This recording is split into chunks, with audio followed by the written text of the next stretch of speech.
What's up, everyone? Today we would like to thank our sponsor of this video. Forgive me for butchering the name, but it's Odelfi or Odelfi. I don't even really know. But they make these sweet headband lights.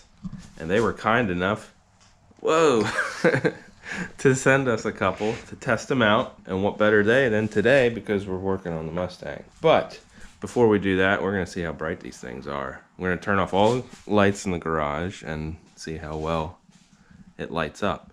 These things have a lot of features to them. A bunch of different modes. There's the main lamp, a little bit lighter, and then the little flashlight on the side, and a dimmer flashlight on the side. And if you turn it on and press this little button that looks like a Wi-Fi symbol, you can, it's motion activated, which is pretty sweet. So, since they're sponsoring today's video, if you use coupon code SR79406, you'll get 10% off your order. And the link will be in the description. So thanks again to Odelfi for sponsoring today's video. So we're going to test it out right now, see how bright they are. All right, test one of the Odelfi Headlamp. This is, if I can figure out how to push the button, this is the brightest in a completely dark garage. We'll scan around and just check everything out.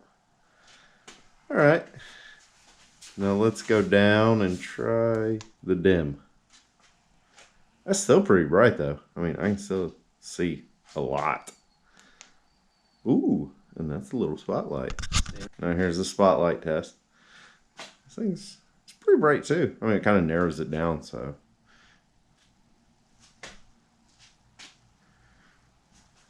You can sort of lock into one thing. So yeah, those headlamps light up the garage pretty good. So bright you can even find Waldo. Who? Alright, but yeah, we're going to be using those throughout today's video because we're going to be underneath the car. And they seem like they're going to come in pretty handy. So I'm pretty excited to use them. So today, I still have an exhaust leak on this thing. So I want to take the H-pipe off again. And we're going to weld it up instead of... I don't know if I disclosed it last video on this, but I just put some JB weld on there and it didn't hold, so we're going to weld it this time. Should have done it to start with. But I also have some fancy polyurethane motor mounts that I'm going to attempt to put on. From what I can see, it's pretty easy, but I just jinxed myself. Yeah, you just screwed yourself. Just gotta take the H-pipe off. You gotta take the starter off, but I don't know why. I guess we'll see once we get under there. And then you just loosen the main bolt, jack the motor up a little bit, switch them out, take those two bolts off, switch them out, and that's pretty much it. But we'll see what we have to take off in the process, because there's not a very clear video on how to do them. So that's why we're here today, to give you a clear video on how to do them. We don't make instructional videos. Alright, H-pipe is off. The JB weld kind of looks like it held up. Janky H-pipe. So I don't really know what was... Alright, it's definitely leaking right there. There's a leak there. I don't see any. That was a maybe. Yeah, that was actually cracking the JB weld on it. That one's actually cracking too.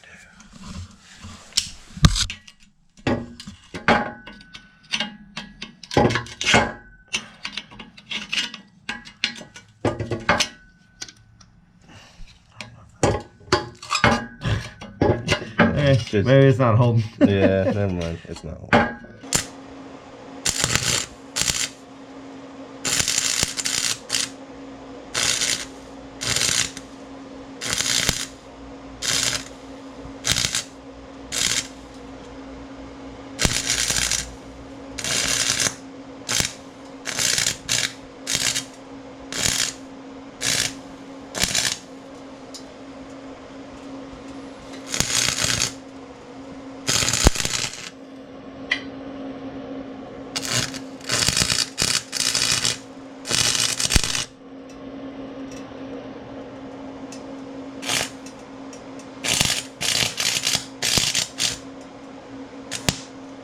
Man, look at them dimes.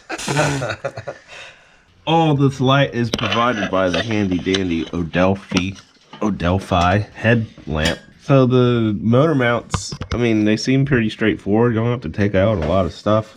That's one bolt there that comes out. And then on the front of the motor, let's see. I don't know. There's a bolt right here. Can you see that? Right there. Well, I can't get the camera in there. And then there's 2 bolts up there. One right there. And somewhere over there. Same thing on the other side. A little on the other side, they're a little bit more open, out in the open. I do have to take the starter off to get the passenger side off, but yeah, it doesn't seem too crazy.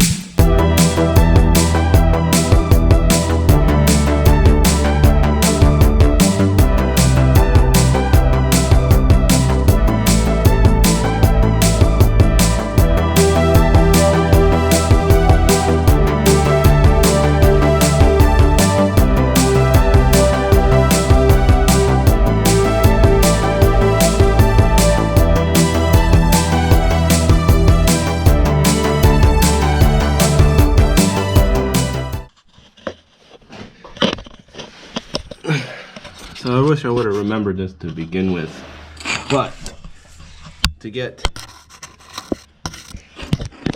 this bolt off right here, yeah, that one right there, there's an access hole through the K member, cross member, whatever this is called, and you can get it's a 21mm socket on it with a swivel, and if you go the right way, comes off. That side's already done off. I did it the hard way, but just got to get that nut off and then support the motor and then take the 3 other bolts off and the motor mounts will be out. Alright, so there was a little surprise hiding behind door number 3. So this is the bolt that holds on the motor mount. You see it's like a through bolt and a nut in the middle. Well, you think you get it off by taking this 15mm nut off, but no, this was actually on bolt like so, but you know, obviously closer to the middle, holding on a wiring harness. So after you take this 15mm off, this you'll have to use a deep well 13 to get the rest of it off. But that side's, all the bolts are off on that side, so now I got to get all the bolts off on the other side. So this one looks pretty simple, and I do have to say, I'm liking this headband with the light on it. Just a bolt there, one up there, and then one back there somewhere. You'll have to get from the other side. This one looks like a double again. Looks like a 15 and then a 13 holding it on. 3 more bolts, and I can jack up the motor some more, and the motor mount should come out. Alright, old motor mounts are out, and I definitely would say I needed new ones. The driver's side is absolute toast. It's just falling apart. Let's see, it's cracked in there. Look at that. So I was definitely feeling a vibration, and it felt like the motor was hitting like the side of the, I don't know, it's hitting something. And that's definitely probably what it was. This one doesn't look too bad. It's still old and it's separated. Yeah, it looks like it's separating right there. So, those are out. Now it's time to get these bad boys in. I don't know why they come loose like that. These are, you know, sandwiched all the way. Alright. Almost done. Time to throw these back in and go from there. Alright, new motor mounts are in. To be honest with you, it really wasn't that bad. I thought I was going to have to take a whole bunch of stuff apart, but I didn't. The only thing I had to really take out was the starter and the exhaust. can access all the bolts fine through the little access hole there, and those I was able to get to with the swivel. Took a while because I didn't really know what I was doing, but they are in, and my motor is not lopsided anymore. You can see here where the intake was rubbing. Oh, and right here too. It's rubbing on the valve cover. But yeah, so the only thing left to do now is throw on the exhaust, and that'll be it. Take it for a spin, see if there's a difference. You got a hose, put a hose clamp on that so it don't come up. I also did find a vacuum leak to whatever this is here. No? Oh, well, I think Randall hooked it up. Never mind. It might not be a vacuum leak anymore. I was throwing a code for a vacuum leak. Maybe that was it. Let's get the exhaust on. Randall busted out his S&R fabrication skills and filled in the holes, so hopefully this won't leak anymore. And I'm gonna make sure all the bolts are tight and everything like that. Eventually, if I do keep this car long enough, I would eventually like to get a good H pipe or X pipe or whatever and throw it in. But for now, this will do.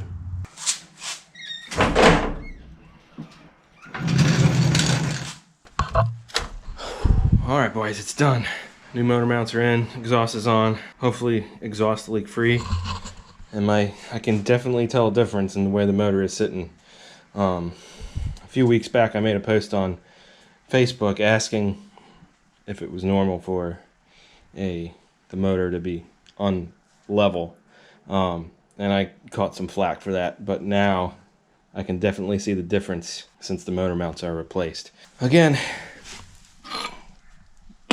the the passenger side wasn't too bad. It was starting to crack. It doesn't move around a lot. But the driver's side was completely broken. So hopefully this will cut down on a lot of the vibrations and whatnot. Yeah, so we're gonna start it up and see how it does. Let's try that again.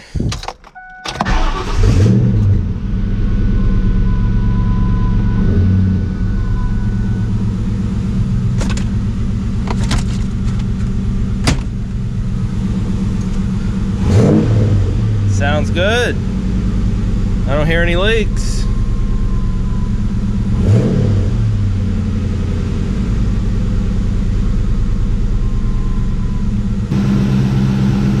Sounds good. I'm gonna take it for a quick spin, make sure everything's okay. All right, let's take this for a spin real quick.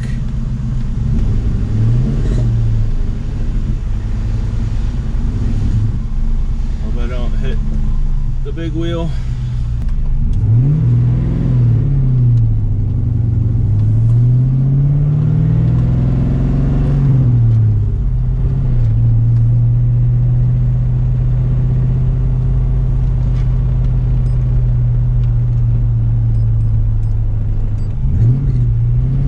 So far so good. I don't hear any exhaust leaks.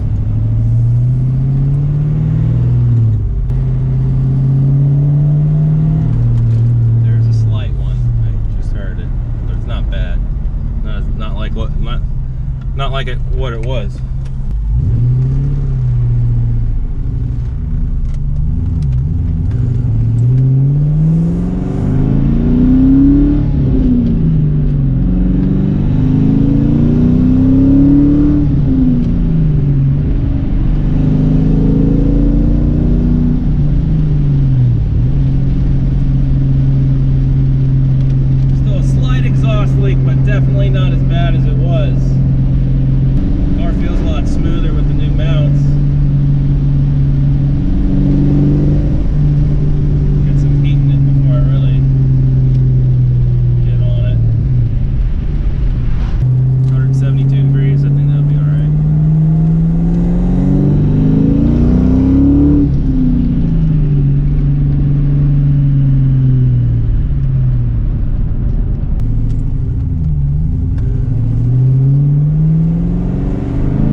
strip.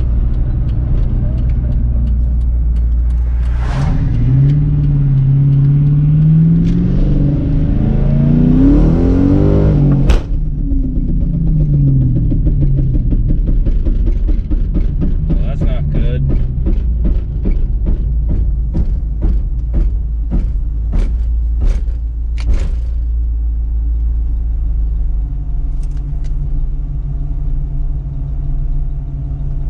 I think I just broke my drive shaft.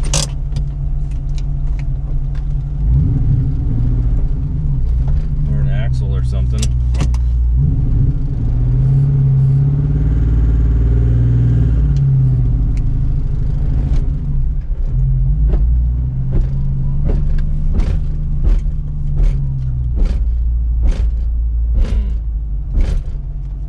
What the hell is that? I don't know what that is. I don't see anything hanging down.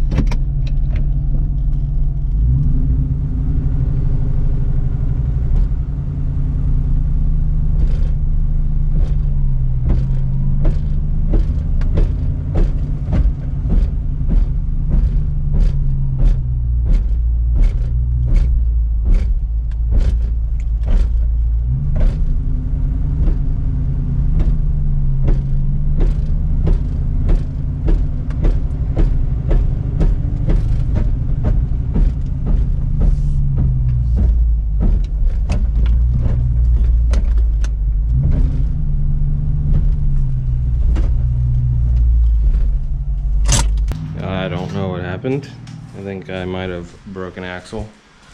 I'm gonna jack up the back of the car and see if I can spin the rear wheels. Well,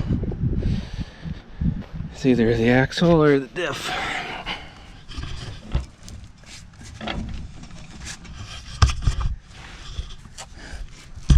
to do this with one hand.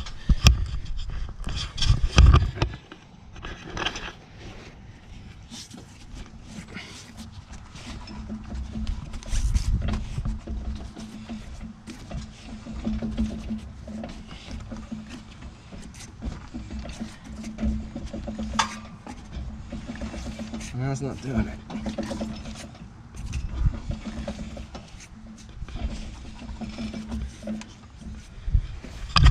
Let's stop.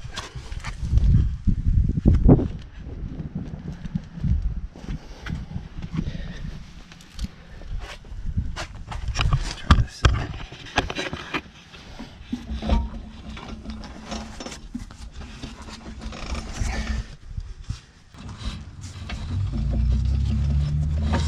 Now it's not doing it. Let me put it back down and see. Let's see. Definitely not the motor. See what happens.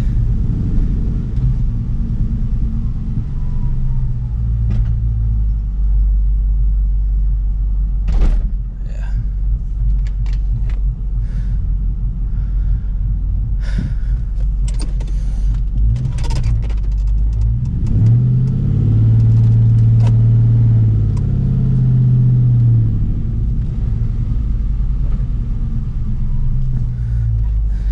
Something's broke. Well, something's broken the rear end. I don't know what it is. Anyway, that's gonna wrap it up for this one. Huge thanks to Odelfi for sponsoring this video again with their sweet headlamp. Link will be in the description if you want to pick one up. You use our link or coupon code and you get 10% off, and they work great. I used it all day. You can go to sandrmotoring.com and buy some merch and help me fix this rear end. All right, well, I figured out what happened. It's been a couple days since since I've been able to look at it. But today after I got off work, I jacked up the back of it and I took the drive shaft off, and I spun the tires around and it was still binding up. So then I took the rear diff cover off, and found something quite interesting. So we'll take a look at it. It's kind of dark out, but we'll see what happens. So that bolt is not supposed to be laying there. And there's one behind it. And there's another one in there too. Also, I don't know what's the best angle. I'm trying to. What's that called? The pinion gear back there is chewed up. Yeah, there we go, right there. I'm thinking the diff is okay. Like the actual diff, so I may just need some new gears. What happened was, let's see if I can rotate this. Once again, this is from the previous owner. See, it's binding up there. It's because it's getting caught on the bolts that backed out. Let's see if I can go this way. Oh, there goes one. There, okay, so there's one bolt hole, two bolt hole, three bolt hole. And what I noticed was also that this isn't the original diff that was in the car, I don't think, because it's got junkyard stamp on it right there. Ford 99. Unless all of them are like that, and I just don't know. But, so, that's where we're at. Once again, super huge thanks to Odelfi for hooking us up with these sweet headband lights. If you can, head on over to sandrmotoring.com and help me buy some new gears for the old Mustang there. And always, thank you for watching. We got some updates coming on this. But anyway, thank you again for watching, and we'll see you next time.